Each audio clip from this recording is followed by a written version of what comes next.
जोरदार तालियां।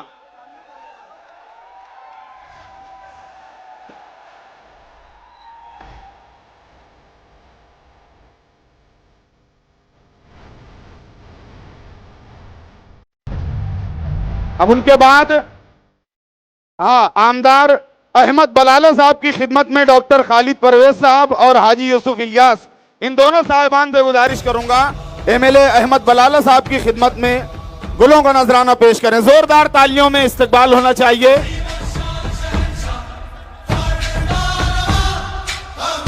उनके बाद एमएलए जाफर हुसैन मेराज साहब का इस्तकबाल। भाई जोरदार तालियों के दरमियान देखो देखो कौन आया, देखो देखो कौन आया।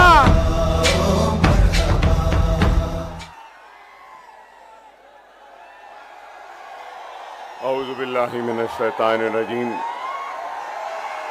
बिस्मिल्लाहिर रहमानिर रहीम। सैनशीन पर तशरीफ फरमा बुजुर्गान दीन, मजलिस इत्तेहादुल मुस्लिमीन के उम्मीदवार मुफ्ती इस्माइल साहब, मेरे साथी अराकीन असम्बली जनाब अहमद बलाला साहब, जनाब मेराज साहब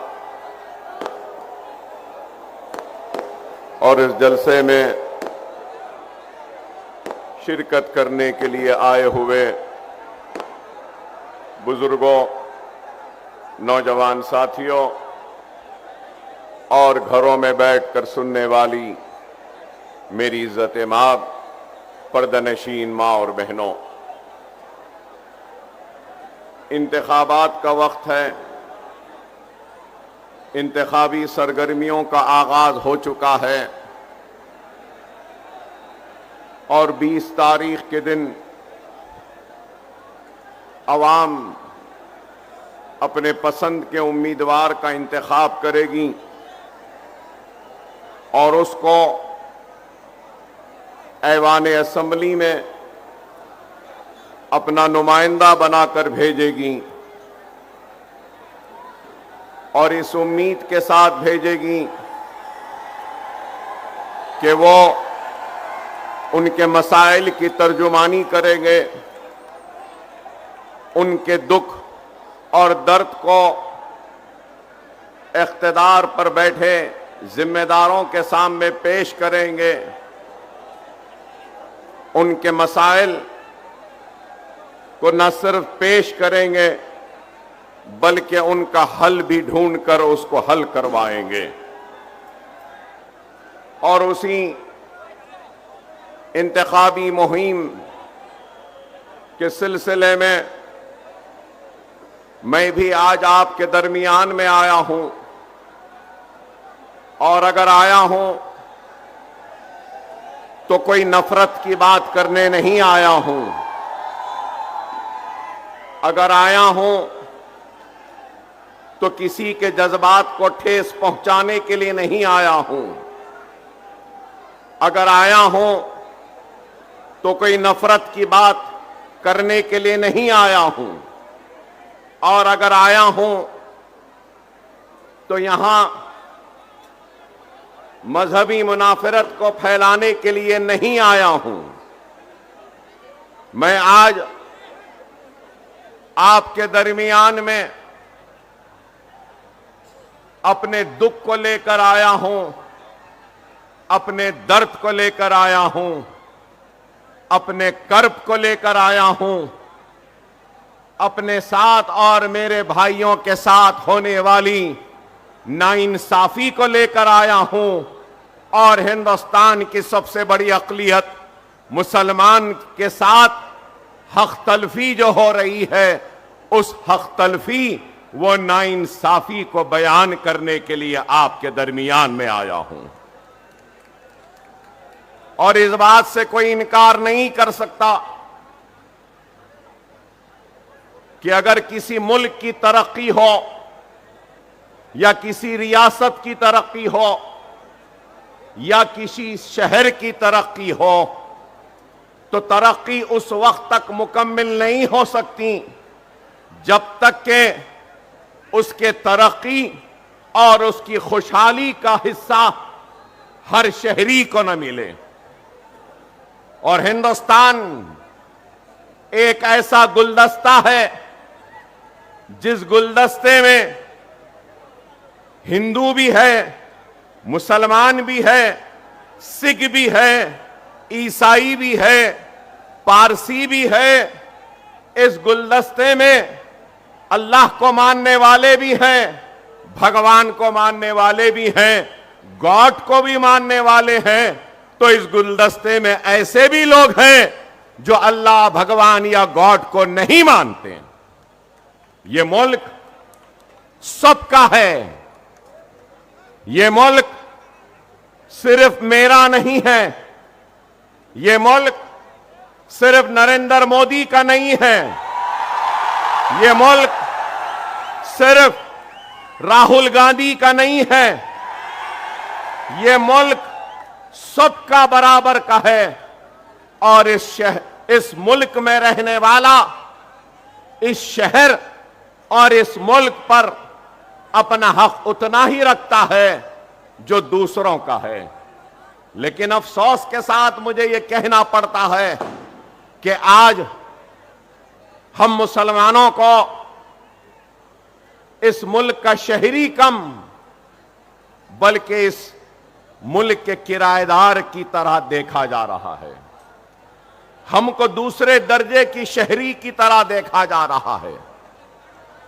मैं दूसरे दर्जे का शहरी नहीं हूं, मैं पहले दर्जे का शहरी हूं। मैं आज आपके सामने अगर आया हूं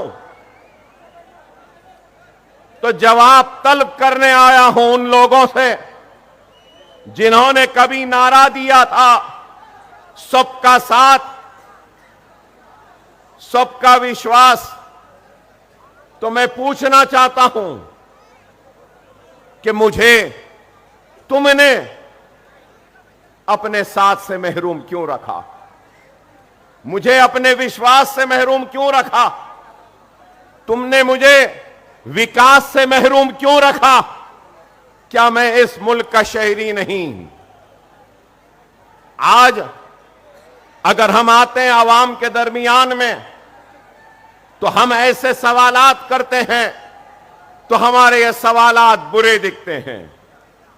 हिंदुस्तान का गरीब शहरी, चाहे वो हिंदू हो, मुसलमान हो, सिख हो, ईसाई हो या किसी भी मजहब से ताल्लुक रखने वाला हो, वो क्या चाहता है? इत्मीनान की सांस, इत्मीनान की नींद, 3 वक्त की रोटी नहीं तो 2 वक्त की रोटी, अपने बच्चों को पढ़ाने के लिए स्कूल, खेलने के लिए मैदान और फिर आगे पढ़ने के लिए कॉलेजेस, और तालीम के बाद उस डिग्रियों के जरिए नौकरी चाहता है, खुशहाली चाहता है, तरक्की चाहता है। वही मैं भी चाहता हूं। मैं भी चाहता हूं कि मेरे घर महफूज रहे। मैं भी चाहता हूं कि मेरे बच्चों को पढ़ने के लिए स्कूल मिले। मैं भी चाहता हूं कि मेरे बच्चों को पढ़ने के लिए कॉलेजेस मिले। मैं भी चाहता हूं कि मेरे बच्चों को खेलने कूदने के लिए ग्राउंड्स मिले। मैं भी चाहता हूं कि अगर मेरे घर में मेरे बुजुर्ग बीमार हो तो इनके इलाज के लिए दवाखाने हो। मैं भी वही चाहता हूं कि जब डिग्रियां हासिल कर लूं तो मुझे नौकरियां दी जाएं। क्या ये चाहना कोई गुनाह है? क्या ये मुतालबा करना क्या गलत है? लेकिन आज जब हम इन मुतालबात को रखते हैं तो हमको इस मुल्क का दुश्मन कहा जाता है या फिर हमसे कहा जाता है कि ये भड़काऊ भाषण दे रहे हैं। मुझे आता ही आप बताइए, क्या इसमें कोई भड़काऊ बात है? 2 वक्त की रोटी मांगना क्या भड़काना है? क्या पढ़ने के लिए स्कूल का मुतालबा करना क्या भड़काऊ है? क्या खेल कूद के लिए मैदानों का मुतालबा करना क्या भड़काऊ है? क्या बीमारी के वक्त इलाज के लिए दवाखानों का मुतालबा करना क्या भड़काऊ है? मैं आराम से अपने घर में रहना चाहता हूं, अपने बच्चों को पढ़ाना चाहता हूं और अपने मसाजिद में इबादत करना चाहता हूं। इस मुल्क के दस्तूर ने हर एक को इख्तियार दिया कि वो अपने मजहब पे कायम रह सकता है। हिंदू को इख्तियार है कि वो अपने मजहब पे कायम रहे, अपने भगवान की पूजा करे, मनादिर के घंटे बजाए। तो मुसलमान को भी इस मुल्क ने इजाजत दी है कि वो अपने मसाजिद से अज़ान की आवाज दे और नमाज पढ़े। तो इस मुल्क ने ईसाइयों को भी इजाजत दी है कि वो गिरजा घर में अपनी इबादत कर सके। पारसियों को भी इबादत दी करने का हक व इख्तियार है। लेकिन आज ये मुल्क कहां जा रहा है? इस मुल्क का सबसे बड़ा मसला क्या है आज? सिर्फ मुसलमान का नहीं है। मुसलमान अगर बोलता है तो समझते हैं कि मुसलमान की बात कर रहा है। नहीं, मैं मुसलमान की बात नहीं कर रहा हूं, मैं इस मुल्क की बात कर रहा हूं। इस मुल्क में रहने वाले हिंदू, मुस्लिम, सिख, ईसाई की बात कर रहा हूं।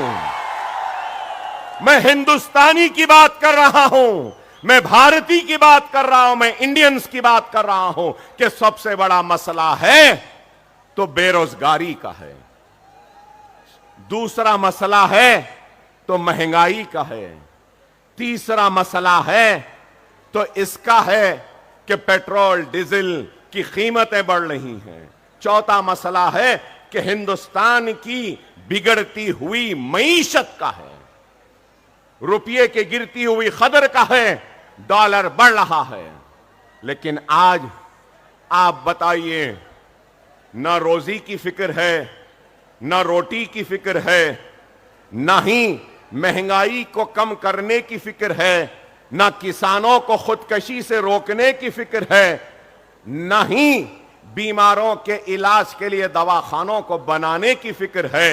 अगर सिर्फ फिक्र है तो यही है कि मुल्क में एक नफरत को पैदा करो, हिंदू मुसलमान की दीवार को खड़ा कर दो और सिर्फ बात की जाए तो सिर्फ मुसलमान ऐसा, मुसलमान वैसा, मुसलमान इतने शादी करता, मुसलमान ऐसा करता। नहीं मेरे भाई,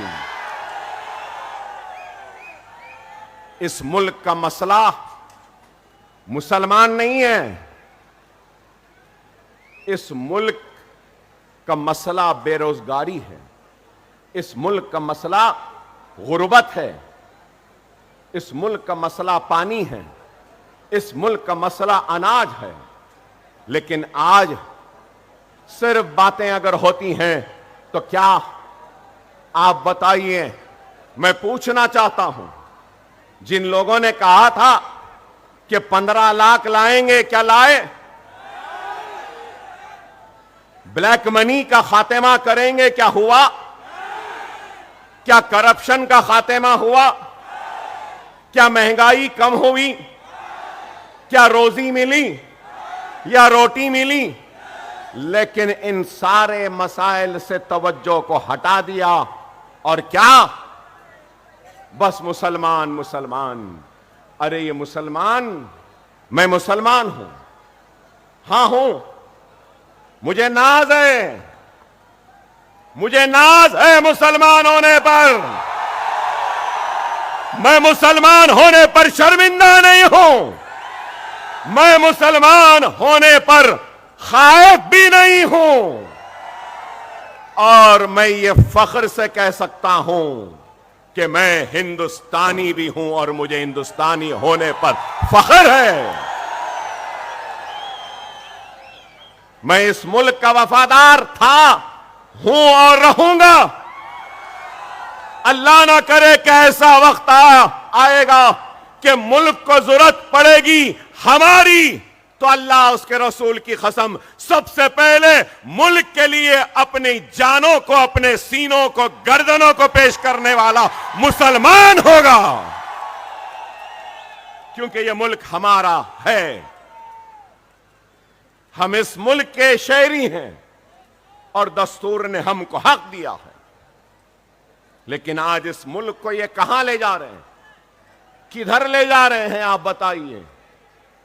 पार्लियामेंट में कानून आते हैं तो कौन सा कानून, तलाक सलासा। कानून आता है तो सीए एनआरसी। अब देखिए कानून आया तो वक्फ अमेंडमेंट। अरे आप बताओ मेरे भाई, क्या हिंदुस्तान का मसला मुसलमान है? नहीं है। लेकिन फिर भी आज ये लोग सिर्फ हकीकी मसाइल पर से तवज्जो हटाने के लिए, अपनी नाकामी को छुपाने के लिए सहारा ले रहे हैं, तो सिर्फ और सिर्फ मजहब का और मुसलमानों को खाइफ कर कर, डरा कर, हिंदू भाइयों के दिलों में मुसलमानों के लिए नफरत को पैदा करने के लिए। हमको इस साजिश को समझना होगा, अपने जज्बातों को काबू में रखना होगा। अगर हम जज्बात में आ जाएंगे तो याद रखो हम दुश्मन के जाल में फंस जाएंगे। हमको चाहिए कि हम इन साजिशों को समझें और इन साजिशों का जवाब दें। हम इन साजिशों का जवाब कैसे दे सकते हैं? हम इन साजिशों का जवाब अपने इत्तेहाद के जरिए दे सकते हैं, और हम इन साजिशों का जवाब अपने नुमाइंदों के जरिए दे सकते हैं। मैं आपसे यह बात कहूंगा, हमारे ऊपर नाइंसाफियों का तो एक रिकॉर्ड है, हक तलफी का रिकॉर्ड है, जुल्म का रिकॉर्ड है। लेकिन मैं ये बात कहूंगा कि दुनिया जानती है कि मैं जोरदार तकरीर कर सकता हूं, शानदार तकरीर कर सकता हूं,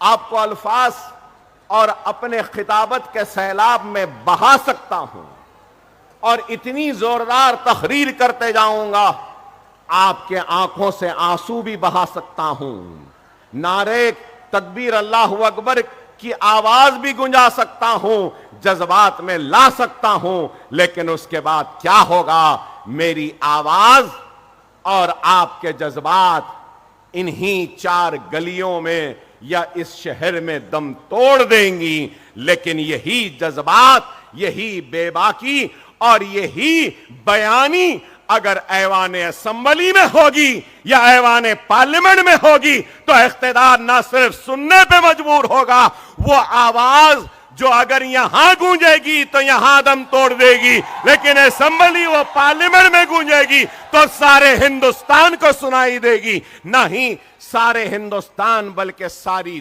दुनिया को सुनने पे मजबूर करेगी। इसलिए हमारी आवाज का ऐवानों में जाना जरूरी है, ऐवानों में पहुंचना जरूरी है। अगर हमारी आवाज ऐवान पार्लियामेंट या ऐवान असेंबली में नहीं होगी तो फिर क्या फायदा बताओ। हमारी आवाज अगर पार्लियामेंट में गूंजेगी, असेंबली में गूंजेगी, तो हम अपने मसाइल को रख सकते हैं। यही है जमहूरियत का जश्न जो आज आप और हम मनाने के लिए है। तो बड़े ही सोच के साथ, समझदारी के साथ, दूरअंदेशी के साथ हमको अपने वोट का इस्तेमाल करना होगा।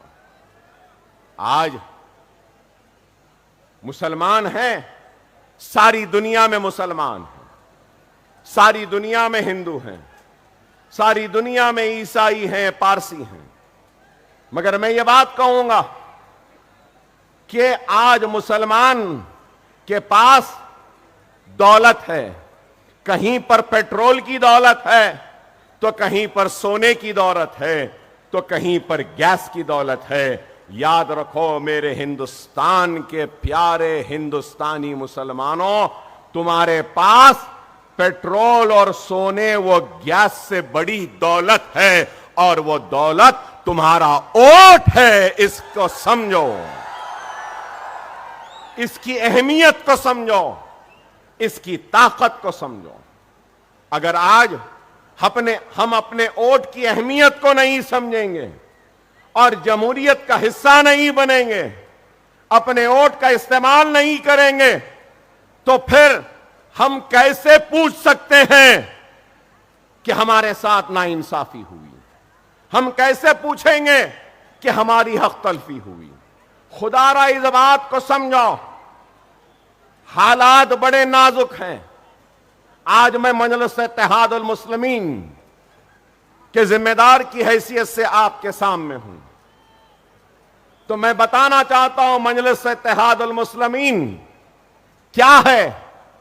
मजलिस इत्तेहादुल मुस्लिमीन हैदराबाद, तेलंगाना व आंध्रा के मुसलमानों के दिलों को फतेह करने में कामयाब हुई।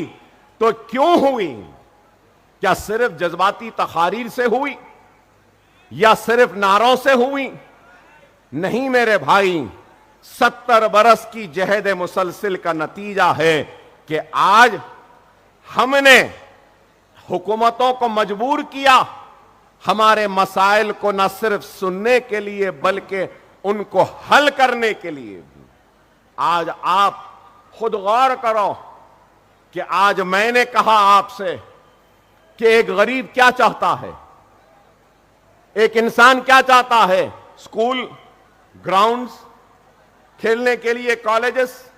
अरे आज अल्हम्दुलिल्लाह मजलिस इत्तेहादुल मुस्लिमीन का खुद का अपना मेडिकल कॉलेज है, मजलिस का खुद का अपना इंजीनियरिंग कॉलेज है, मजलिस का खुद का अपना MBA कॉलेज है, मजलिस का खुद का अपना MCA कॉलेज है, मजलिस का खुद का अपना फार्मेसी कॉलेज है, मजलिस का खुद का अपना आर्किटेक्चरल कॉलेज है, मजलिस का खुद का अपना नर्सिंग कॉलेज है, मजलिस का खुद का अपना एक 2000 बिस्तर का दवाखाना है, मजलिस का खुद का अपना एक 1500 बिस्तर का दवाखाना है, मजलिस का खुद के अपने स्कूल्स हैं, मजलिस के खुद के अपने बैंक्स हैं।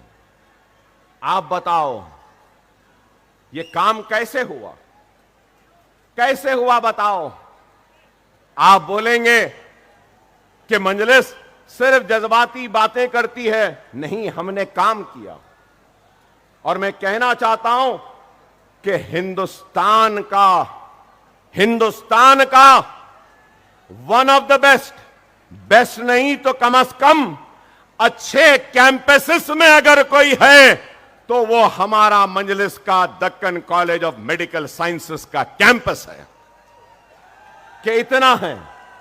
और आपको यह भी बताता चलूं कि हमारे दवाखानों में जनरल वार्ड फ्री है, हमारे दवाखानों में नॉर्मल डिलीवरी फ्री है, हमारे दवाखानों में LACS मतलब कि अगर ऑपरेशन से बच्चा होता है तो सिर्फ 6000 रुपये में होता है, हमारे पास डायलिसिस 500 रुपये में होता है, हमारे पास CT स्कैन 500 रुपये में होता है। और मैं अपनी जात से लोग हैरत करेंगे कि हिंदुस्तान में कोई लीडर नहीं होगा। मैं खुद 10 स्कूल चलाता हूं जहां पर 25,000 बच्चों को मुफ्त तालीम दी जाती है। न सिर्फ ये, मेरे स्कूल्स में 10th की फ्री कोचिंग, PUC इंटरमीडिएट की फ्री कोचिंग, नीट की फ्री कोचिंग, नाटा की फ्री कोचिंग, लॉ सेट की फ्री कोचिंग, इंजीनियरिंग की फ्री कोचिंग।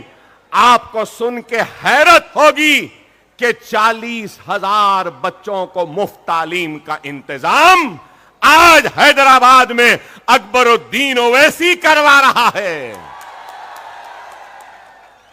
न सिर्फ ये, अब तक शहर हैदराबाद के 2.5 लाख खवातीन को हमने वोकेशनल की ट्रेनिंग दी। अगरबत्ती बनाना, मोमबत्ती बनाना, टोकरे बनाना, स्पोकन इंग्लिश, कंप्यूटर के classes, mehndi designing, beauty classes, fashion technology. अरे आप बताओ, 2.5 लाख। न सिर्फ ये, बल्कि वो नौजवान जो माशी परेशानी की वजह से अपने तालीम को तर्क करता है, उसको हम ओपन स्कूल के जरिए 10th लिखाते हैं, ओपन स्कूल के जरिए 12th लिखाते हैं, और ओपन यूनिवर्सिटी के जरिए हम उसको ग्रेजुएट भी बनाते हैं और उसको मास्टर्स में लेकर जाते हैं। क्या यह काम नहीं? अरे यह काम है। आप बोलेंगे कि अकबर साहब आपने तो यह काम किया, और फिर रियासत में कैसा काम? आज मैं मजलिस इत्तेहादुल मुस्लिमीन का फ्लोर लीडर हूं। आपकी तवज्जो चाहता हूं यहां बैठे लोगों से। मैं जब पहली मर्तबा मजलिस का फ्लोर लीडर बना, कब? 2004 में। 2004 में जब फ्लोर लीडर बना तो माइनॉरिटीज अक़लियतों का बजट जो था वो 26 करोड़ था। कितना? 26 करोड़। और आज मैं जिस रियासत से आया हूं, वहां पे माइनॉरिटीज का बजट 3000 करोड़ का है। कितना? 3000।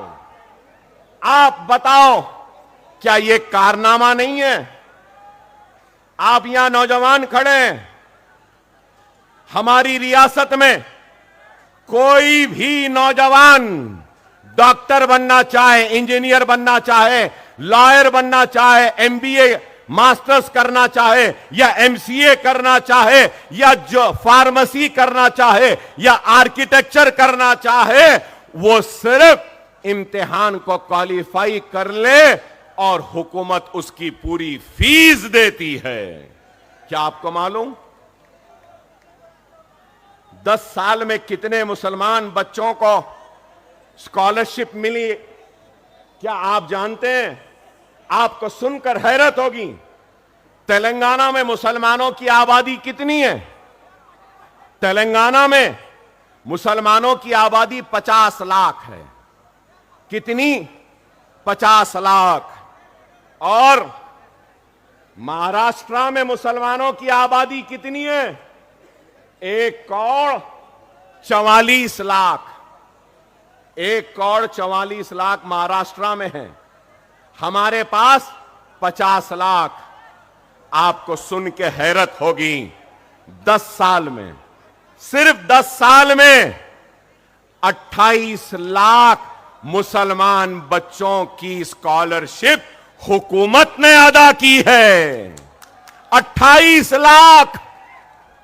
गौर करो, 3000 बच्चे ओवरसीज स्कॉलरशिप के जरिए London, America, Canada, New Zealand, Australia में जाते हैं, और हुकूमत उनको 20 लाख रुपया देती है। कितना? 20 लाख रुपया देती है। प्लेन का टिकट देती है, हॉस्टल की फीस देती है, और सेमेस्टर की फीस देती है। मास्टर्स करने के लिए गए हैं। न सिर्फ ये, मजलिस की नुमाइंदगी पर शादी मुबारक एक स्कीम का आगाज हुआ। आपको मालूम, अब तक 3 लाख मुस्लिम बच्चियों की शादियां हुई हैं। 1 लाख चिल्लर रुपया, 1,01,000 दिया जाता है। 3 लाख बच्चियों की शादियां हुई हैं शादी मुबारक में। क्या यह काम नहीं? अरे हमने काम किया। अरे आज आप बताओ। और फिर मैंने आपसे कहा कि 1,44,00,000 मुसलमानों की आबादी है महाराष्ट्र में, तेलंगाना में 50 लाख। महाराष्ट्र का बजट, अगर मैं गलत हूं तो मुफ्ती साहब मुझे टोक सकते हैं, महाराष्ट्र का बजट, मुकम्मिल बजट 6,12,000 करोड़ का 6.12 लाख करोड़ का बजट है। मैं आपसे बताना चाहता हूं तेलंगाना का बजट सिर्फ 2,91,000 का है। और फिर माइनॉरिटी वेलफेयर का बजट महाराष्ट्र में कितना है, आपको सुन के हैरत होगी, 928 करोड़। और तेलंगाना में माइनॉरिटीज का बजट 3,003 करोड़ रुपीस है। आप बताओ, 6 लाख करोड़ का बजट है, 1,000 करोड़ भी हमारा हिस्सा नहीं। तो क्या यह नाइंसाफी नहीं तो क्या इंसाफ है? आप बताओ। न सिर्फ ये पोस्ट मैट्रिक स्कॉलरशिप के लिए महाराष्ट्र में सिर्फ 120 करोड़ है। महाराष्ट्र में पोस्ट मैट्रिक स्कॉलरशिप के लिए 120, और हमारी रियासत तेलंगाना में 420 करोड़ है। और वक्फ बोर्ड को जो ग्रांट दी जाती है महाराष्ट्र में 10 करोड़, तेलंगाना में जो ग्रांट दी जाती है वक्फ बोर्ड को वो 120 crore. Minority finance corporation 500 crore, यहां पे बैंक लिंक सब्सिडी है।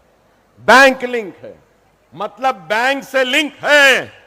हमारे पास 450 करोड़ है, कोई बैंक से लिंक नहीं है। एक ही वक्त दे देते हैं, वो ले लेता है, कारोबार करता है और अपनी रोजी रोटी को जमाता है। ये काम है। रेजिडेंशियल स्कूल्स, क्या यहां पे एक भी मुस्लिम रेजिडेंशियल स्कूल है? आपको सुन के हैरत होगी, एक भी महाराष्ट्र में मुस्लिम माइनॉरिटी रेजिडेंशियल स्कूल नहीं है। लेकिन मैं जहां से आया हूं वहां पर 950 मुस्लिम minority residential schools and colleges है। क्या यह काम नहीं? आप बताइए। उर्दू एकेडमी, मुफ्ती साहब आप खोलकर देखिए, यहां नौजवान हैं, यहां प्रेस वाले भी हैं। महाराष्ट्र उर्दू एकेडमी, आपके पास इंटरनेट है तो खोलकर देखिए। नाम तो उर्दू एकेडमी है, लेकिन उर्दू एकेडमी उर्दू में नहीं है, मराठी में है लिखा हुआ। उसका वेबसाइट खोलिए, वाहरे उर्दू एकेडमी। नाम तो उर्दू एकेडमी का है, लेकिन उर्दू में वेबसाइट भी नहीं है, लिंक भी नहीं है। और फिर यहां उर्दू एकेडमी को कितने देते हैं? 2 करोड़। हमारी रियासत में 12 करोड़। चलिए, रमजान में हम रोजा रखते हैं ना, हमारी रियासत में रमजान में मुसलमानों में 68 करोड़ रुपया बांटा जाता है। साड़ी दी जाती है, कुर्ता पैजामा दिया जाता है, और उनको ईद के खुशियां मनाने के लिए करीब 68 करोड़ रुपया खर्च किया जाता है। क्या आपके पास है? चलिए ये छोड़ दीजिए, मुफ्ती साहब हैं, मजहबी हैं, यहां पे मसाजिद होंगे, है ना? मसाजिद तो है, मसाजिदों में इमाम भी है, मौजनीन भी है। हमारे पास 17,000 इमाम और मौजनीन को हर महीना 5,000 रुपया दिया जाता है। आप बताओ, क्या यहां के एक इमाम को, एक मौज़िन को सरकारी खजाने से 1 रुपया भी दिया जा रहा है? अरे ये हमारा काम है। और ये काम किसने करवाया? ये काम मजलिस इत्तेहाद अल मुस्लिमीन ने करवाया। अरे हम सिर्फ हुकूमतों का इंतजार नहीं करते, अपने बलबूते से भी जो होता है वो करते हैं। ये काम है और हम चाहते हैं कि यही काम महाराष्ट्र में हो। तो महाराष्ट्र में हो तो अब यहां बैठे लोग बोलेंगे, अकबर साहब आप वहां पे करें ना, यहां पर भी करिए। नहीं, मैं अगर आज आया हूं तो अकबरुद्दीन ओवैसी और हैदराबाद की मजलिस जैसी उस मजलिस को यहां बनाने आया हूं और अकबर ओवैसी जैसे काम करने वालों को पैदा करने के लिए आया हूं। आपका काम है, आपको चाहिए, अगर इखलास होगा, नेक नियति होगी और काम करने का जज्बा होगा और तुम्हारे खिदमात में बेगर्जी अगर होगी तो जरूर यह काम यहां पर भी हो सकता है। क़यादतें आसान नहीं होती।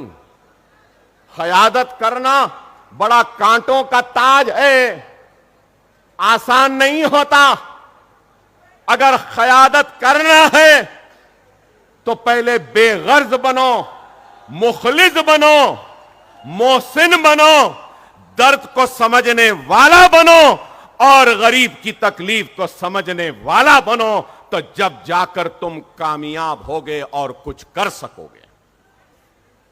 यही है और कुछ नहीं है।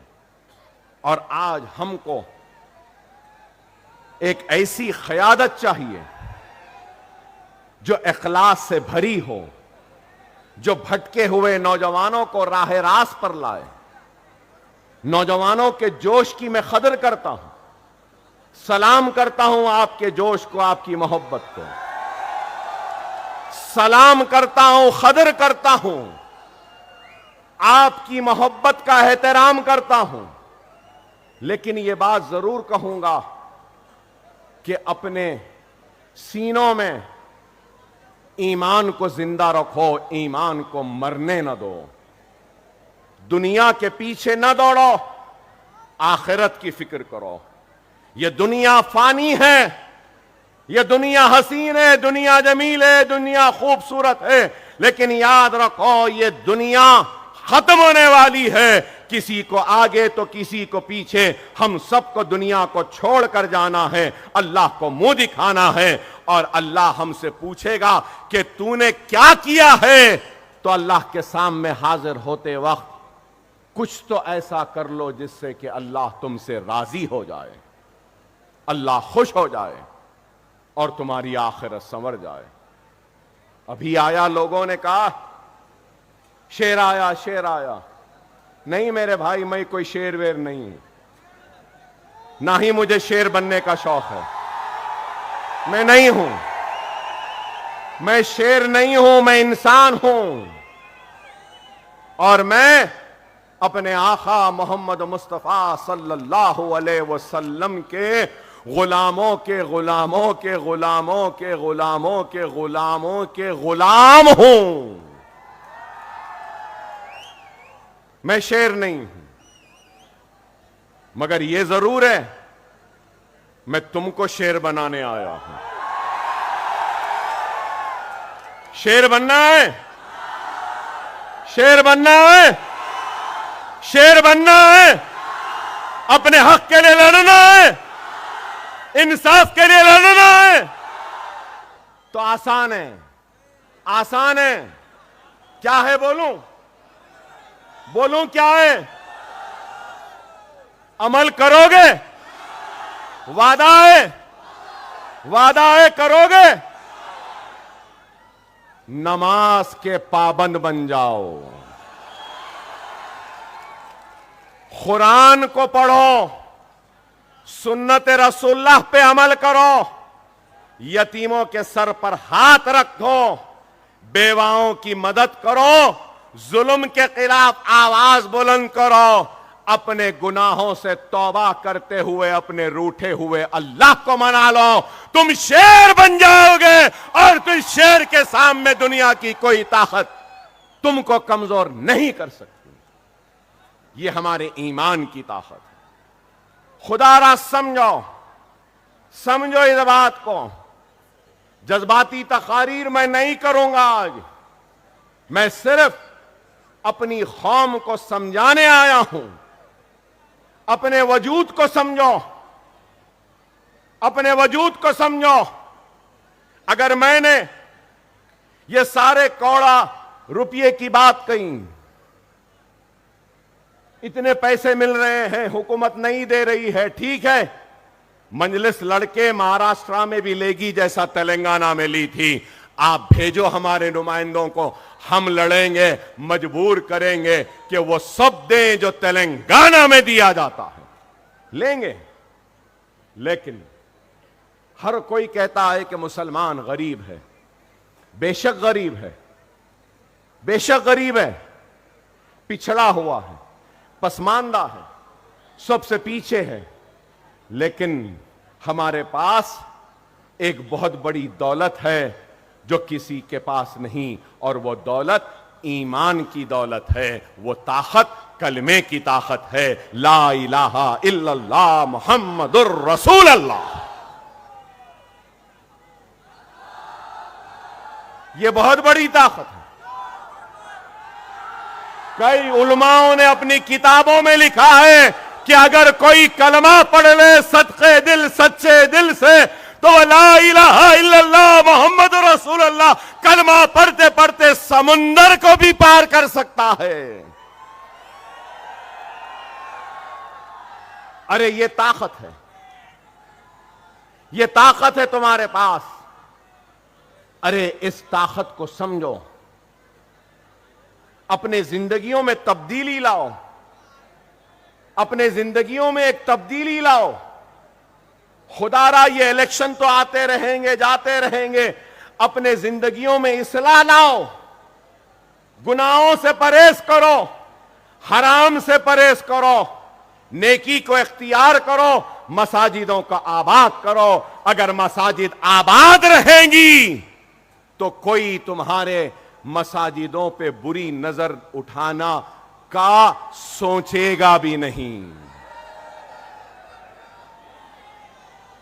हम बेनमाजी हो गए, मसाजिदें वीरान हो गई और दुश्मन की नजरें पढ़ने लगी। खुदारा इन बातों को समझो। आज मुल्क के हालात क्या हैं मुझसे बेहतर आप जानते हैं। मुल्क कहां जा रहा है, किधर जा रहा है, आप बताइए। औकाफ वक्फ अमेंडमेंट बिल आया, क्या है, गुमराह किया जा रहा है। आज सारी तवज्जो कहां है, सारी तवज्जो वक्फ बिल पर है। सब लोग उसी पे लगे हैं। मुसलमानों के औकाफ की जमीन इतनी, मुसलमानों की ऐसी, मुसलमानों की वैसी।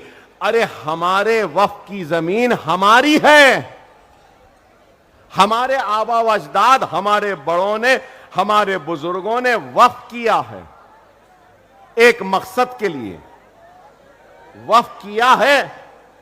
तो यतीमों के लिए, यसीरों के लिए वक्फ किया है, बेवाओं के लिए वक्फ किया है, बीमारों के इलाज के लिए वक्फ किया है, तो तालीम के लिए, भाई मकासद के लिए किया है।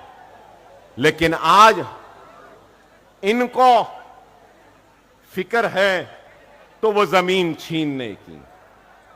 आप बताइए, हमारे ईमान का एक हिस्सा है वक्फ, और आज वक्फ बिल जो आया है, उस वक्फ बिल में कहते हैं कि वक्फ बोर्ड में गैर मुस्लिम भी होगा। क्या हिंदू एंडोमेंट में क्या नॉन हिंदू होगा? अरे हिंदू को मालूम कि हिंदू की पूजा कैसे की जाती है, हिंदू को मालूम कि मनादिर में किस तरीके से पूजा होनी चाहिए, क्या करना चाहिए, वैसा ही मुसलमान को मालूम कि मस्जिद में कैसा होना है, दरगाह में कैसा होना है। आप बताओ, यहां पे ठहरे और इस मजमे में मौजूद मेरे हिंदू भाइयों से भी मैं पूछूंगा, आपके मजहब के बारे में, या मीडिया में भी हिंदू भाई होंगे, उनसे कहूंगा आपके हिंदू मजहब के बारे में आप बेहतर जानेंगे या मुसलमान बेहतर जानेगा? एक हिंदू मजहब की पूजा किस तरीके से हो, एक पुजारी बेहतर जानेगा या एक मुसलमान जानेगा? मगर आप देखो किस तरीके से आज हरासा व परेशान किया जा रहा है। क्या है, किधर है? आप को गौर और फिक्र करनी चाहिए। अब मैं आया, जैसे आते ही पुलिस वालों ने मुझे एक नोटिस दे दी, कहा कि अकबर साहब आप इस पे दस्तखत कर दें। चलिए मैं कर देता हूं कि आप शहर की पुरअमन फिजा को नहीं बिगाड़ेंगे। क्या अब तक मैंने कोई ऐसी बात कही जिससे कि शहर का अमन मुतासिर हो? ठीक है, दे दिए, ले लिया। ये कानून के मुहाफिजीन हैं, मैं कानून बनाने वाला हूं। तो कानून का एहतराम करना मेरी जिम्मेदारी, कानून का इतलाक करना इनकी जिम्मेदारी। इन्होंने इनकी जिम्मेदारी निभाई, मैं अपनी जिम्मेदारी निभा रहा हूं। लेकिन मैं ठहर कर सवाल तो कर सकता हूं ना। रसूलुल्लाह सल्लल्लाहु अलैहि वसल्लम की शान में एक शख्स ने मुसलसिल गुस्ताखी की, मुसलसिल हमारे दिलों को ठेस पहुंचाई, हमारे आका के का गुस्ताखियों का सिलसिला जारी रखा, और उस शख्स पर आज तक भी उस शख्स की ना गिरफ्तारी हुई, ना वो जेल में गया, ना उसको पुलिस पकड़ी। मगर मैं मुसलमान मालेगांव को आया तो नोटिस मिल गई। क्या ये इंसाफ है? क्या ये इंसाफ है? अरे इंसाफ का तकाजा है कि हर वो शख्स जो मजहबी मुनाफरत फैलाता है और हिंदू मुसलमान के बीच में तफरीका डालता है, उनको बांटता है, उनको लड़ाता है, हुकूमत को और पुलिस को चाहिए कि ऐसे लोगों को गिरफ्तार करे और जेल में डाल दे, ताकि हिंदू और मुसलमानों के बीच में कोई दीवार ना पैदा हो।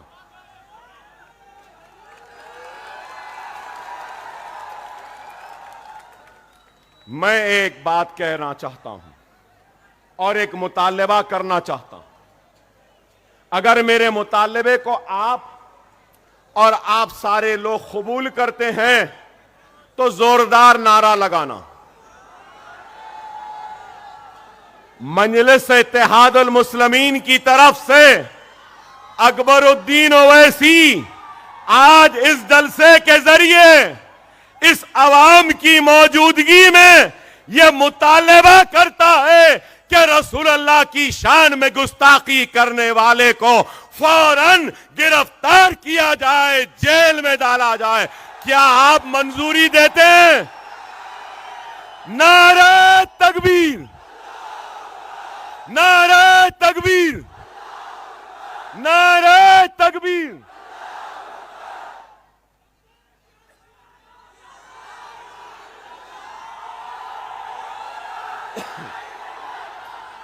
हमें यकीन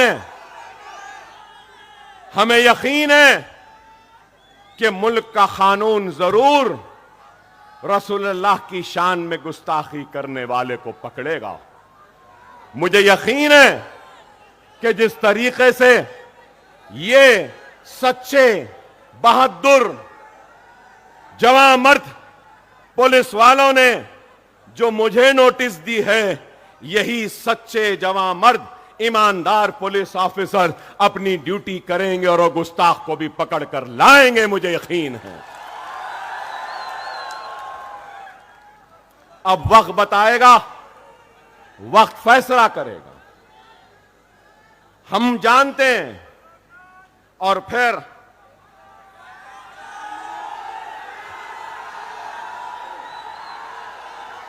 आप बताइए कि उत्तर प्रदेश के वजीर आला, उत्तर प्रदेश के चीफ मिनिस्टर ने एक बयान दिया और बयान में कहा, बटोगे तो कटोगे। यहां मीडिया वाले बैठे हैं, मैं मीडिया वालों से एक छोटा सा मशवरा दूंगा आपको। जरा योगी साहब से पूछिए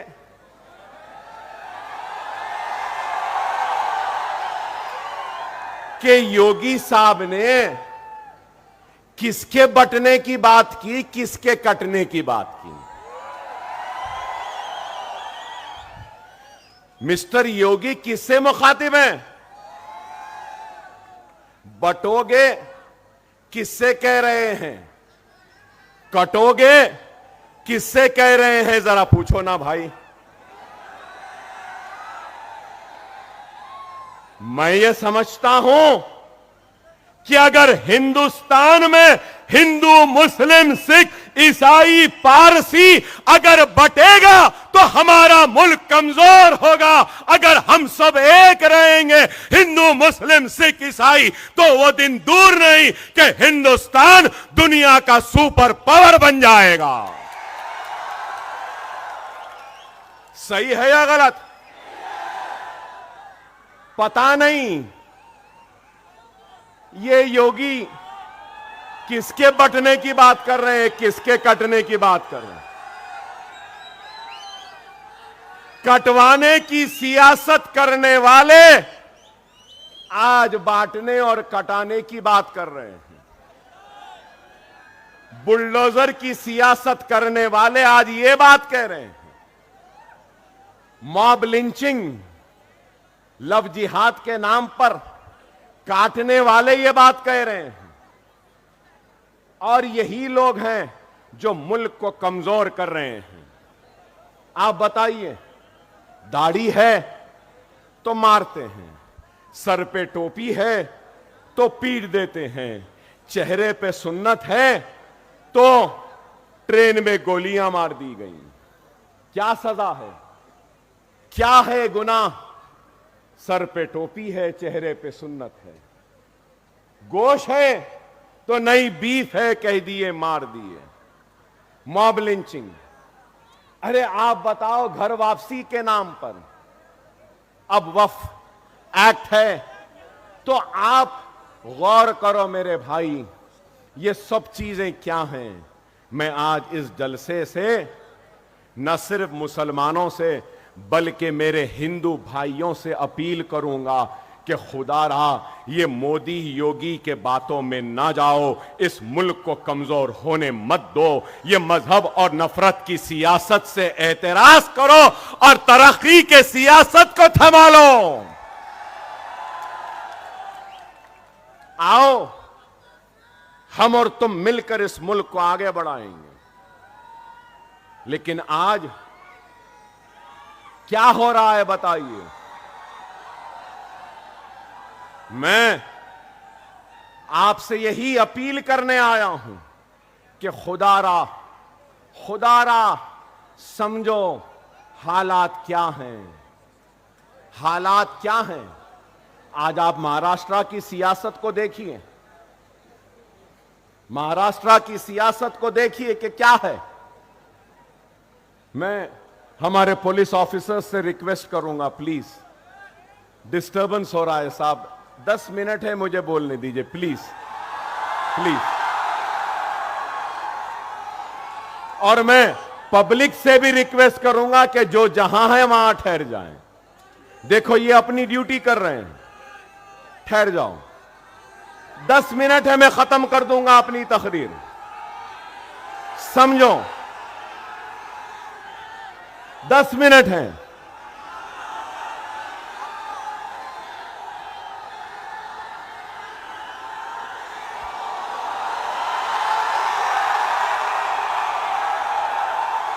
मैं समझ गया आप क्या बोल रहे हैं। मैं समझ गया आप क्या कह रहे हैं। इंशाअल्लाह फिर आऊंगा और फिर उस पर भी बात करूंगा। मगर मैं आपसे यह बात कहना चाह रहा था कि आप देखिए कि कितनी पार्टियां हैं। आज से 5 वर्ष पहले बीजेपी थी, शिवसेना थे, दोनों मिलकर इलेक्शन लड़े। कांग्रेस थी, एनसीपी थी, समाजवादी भी थी, मजलिस भी थी। और आज एनसीपी के 2, शिवसेना के 2, और उसके बाद में कांग्रेस भी है, उसके बाद सब हैं। इलेक्शन से पहले मिस्टर मोदी और मिस्टर उद्धव ठाकरे मिलकर इलेक्शन लड़े ना। इलेक्शन के बाद मिस्टर ठाकरे अलग हो गए, मिस्टर मोदी अलग हो गए, और मिस्टर ठाकरे मिस्टर पवार से मिल लिए, और मिस्टर ठाकरे उसके बाद में फिर मिस्टर राहुल गांधी से भी मिल लिए ना। एक सियासी जमात आती है तो उसकी एक आइडियोलॉजी होती है, एक उसकी सोच होती है, फिक्र होती है। ठीक है, मैं आइडियोलॉजी से इत्तेफाक नहीं करता। किसी की हिंदुत्व की आइडियोलॉजी, किसी की सोशलिज्म की आइडियोलॉजी, किसी की सेकुलरिज्म की आइडियोलॉजी, किसी की कैपिटलिज्म की आइडियोलॉजी। क्या इस बात से कोई इनकार कर सकते हैं कि बाल ठाकरे, उद्धव ठाकरे और शिवसेना की आइडियोलॉजी हिंदुत्व की है या नहीं? मीडिया वालों से भी पूछूंगा, है ना? ठीक है भाई, वो उनकी आइडियोलॉजी है। कांग्रेस की आइडियोलॉजी क्या? सेक्युलरिज्म बोलते हैं, अंदर से तो कुछ और उनकी आइडियोलॉजी है। तो अब सवाल यह है कि हिंदुत्व आइडियोलॉजी आज सेक्युलर आइडियोलॉजी के साथ है। तो उद्धव ठाकरे ने राहुल, प्रियंका, सोनिया गांधी और मल्लिकार्जुन खड़गे और पूरे कांग्रेसियों को क्या हिंदुत्व की आइडियोलॉजी का सबक पढ़ाने में कामयाब हो गए, और गांधीयों ने हिंदुत्व की आइडियोलॉजी को कबूल कर लिया कि उद्धव ठाकरे से हाथ मिला लिया? जवाब है? कोई जवाब है? नहीं है। मिस्टर मोदी हिंदुत्व के चैंपियन, मिस्टर योगी हिंदुत्व, खैर उनकी आइडियोलॉजी है, उनकी आइडियोलॉजी है, मुबारक उनको। और मिस्टर मोदी ने क्या कहा? ना खाऊंगा ना खाने दूंगा, 15 लाख वापस लाऊंगा, करप्शन का खात्मा करूंगा, डिमोनेटाइजेशन। अरे वाह, क्या बातें थे मिस्टर मोदी के कि अजीत पवार शरद पवार को छोड़ दिए और करप्शन से ये मिस्टर मोदी योगी हाथ मिला लिए। गई। अब आप देखो क्या है। और फिर गारंटीज का वक्त आ गया। कोई 5 गारंटी, कोई 6 गारंटी। कांग्रेस शायद आज ऐलान करने वाली थी उनका मैनिफेस्टो। हमारे रियासत में भी कई गारंटीज दिए हैं। ऐसी गारंटी है कि बोलते ना, वो नाना की दुकान पे मामू की फातिहा, वैसा हिसाब है। ये दे देंगे, वो दे देंगे, ये दे देंगे। बहरहाल वो गारंटियां पूरे नहीं हुए। अब ये गारंटी कौन लेगा? इलेक्शन के बाद क्या पवार ठाकरे के साथ रहेंगे या शिंदे के साथ जाएंगे? ये गारंटी कौन लेगा? क्या शिंदे पवार के साथ रहेंगे या फिर गांधीयों के साथ चले जाएंगे? गांधी क्या गारंटी लेंगे कि वो बीजेपी के साथ नहीं जाएंगे? अरे ये इसकी सियासत में, महाराष्ट्र की सियासत में ना कोई आइडियोलॉजी रही, ना कोई उसूल रहे, ना कोई अक़दार रहे, कुछ नहीं रही। सिर्फ इख्तिदार की कुर्सी होना है। याद रखो, याद रखो, हमारा कोई नहीं है, सिर्फ हम वोट बैंक की तरह इस्तेमाल करते हैं। हमारे पास अपनी आवाज नहीं थी, अपनी जमात नहीं थी। अब आपकी जमात मजलिस है, जिसकी आइडियोलॉजी है आपकी खिदमत, आपकी आवाज, आपकी इज्जत, आपका वक़ार, आपकी शरीयत की हिफाजत, आपके औकाफ की हिफाजत, आपके हक की लड़ाई लड़ना। खुदारा मेरी बात को समझो, मेरी बात को समझो। महाराष्ट्र सियासी मेस में है, मेस कहूंगा, पॉलिटिकल मेस है। यह सुनहरी वक्त है। यहां पे कई किसान होंगे, यहां पे कई किसान होंगे। एक वक्त बीज बोने का होता, दूसरा वक्त फसल को तैयार करने का होता, तीसरा वक्त फसल तैयार होती है, चौथा वक्त फसल को काटने का होता है। याद रखो मेरे प्यारे भाइयों, ये फसल बोने का वक्त नहीं है, फसल काटने का वक्त है। समझो मेरी इस बात को। अगर मजलिस के 5 या 7 एमएलए आ गए ना 16 में से, तो मेरी इस पेशन गोई को याद रख लो, तुम्हारी और हमारी के मर्जी के बगैर कोई तख्त पे नहीं बैठ सकता। हम बादशाहगर होंगे, और जब हम बोलेंगे कि क्या दे रहे बच्चों को स्कॉलरशिप दो, यहां पे पावरलूम को मजबूत करो। अपैरल पार्क अमरावती में आया, अपैरल पार्क को मालेगांव में लेकर आओ, हम कहेंगे। यहां की सनत को उजड़ने से बचाओ, यहां के बच्चों के मुस्तकबिल के लिए लड़ेंगे। और हम कहेंगे हमको ये होना, ये होना, ये होना, ये होना। जो हमको देगा हम कहेंगे बैठ जा, हमारे सदक़े, हमारे जूतियों के तुफैल में बैठ जा। हमारा वो मौक़िफ़ है। खुदारा समझो, अव्वलीन हमारी जिम्मेदारी क्या है? सबसे पहली जिम्मेदारी है बीजेपी शिंदे अजीत पवार को शिकस्त देना। देंगे ना? चाय वाले को हराएंगे ना? वो योगी को हराएंगे ना? वो करप्ट अजीत पवार को हराएंगे ना? वो शिंदे को हराएंगे ना?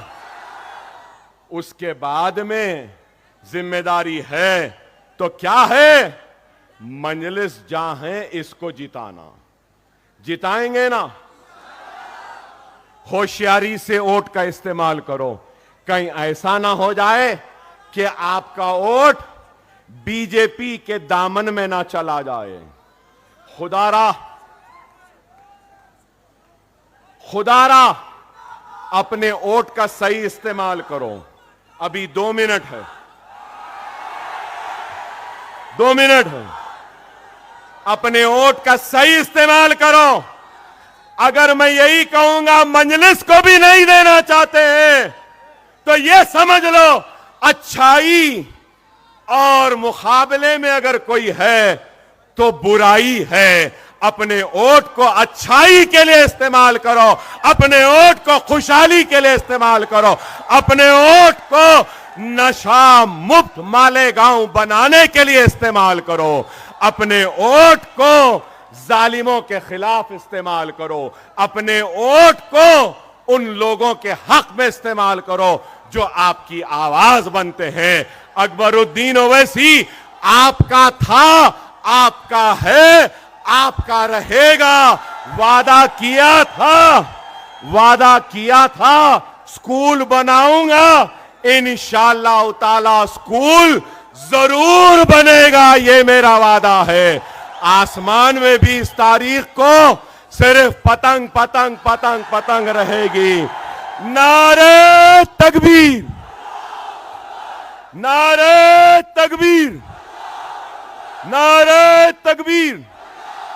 हिंदुस्तान, हिंदुस्तान, मजलिस इत्तेहादुल मुस्लिमीन पतंग पतंग पतंग पतंग पतंग रहेगी, पतंग रहेगी। वाखिर दाल अल्हम्दुलिल्लाह रब्बिल आलमीन।